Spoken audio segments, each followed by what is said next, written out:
آج وہ لوگ اہل بیت کے ساتھ محبت اور ان کے ساتھ تعلق داری کا دعویٰ کرتے ہیں اور جھوٹے ڈھنڈورے پیٹتے ہیں، جن کا نہ عقیدہ اہل بیت جیسا، نہ جن کا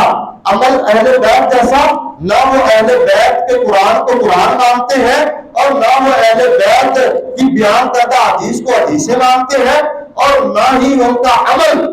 وہ اہل بیت جیسا ہے۔ تو ہم کیسے مان لیں کہ یہ حقیقت میں اہل بیت کے ساتھ محبت کرنے والے ہیں؟ آج محرم الحرام کی 2 تاریخیں شروع ہو چکا ہے، آپ بتائیں کون سے اہل بیت تھے، وہ کون سے صحابہ تھے اہل بیت تھے جنہوں نے محرم کے اندر یہ کام کیے جو آج کیے جا رہے ہیں؟ کس نے اس بات کی اجازت دی ہے؟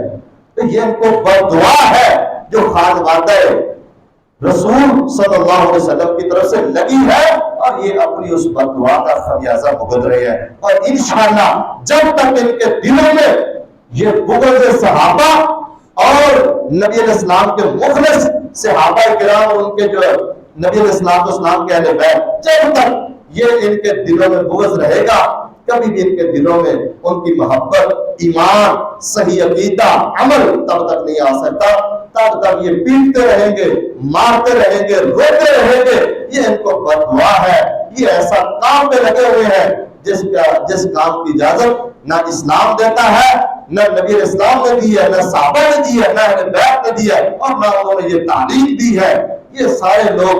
غلط راستے پر چل رہے ہیں، جس راستے کو نبی علیہ السلام کے اہل بیت نے اختیار نہیں کیا۔ اللہ تعالیٰ ہمیں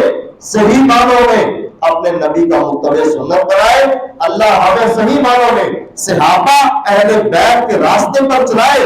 اور اللہ تعالیٰ ہمیں کل قیامت والے دن صحابہ کرام اور اہل بیت نظام کا ساتھ نصیب فرمائے۔ اللہ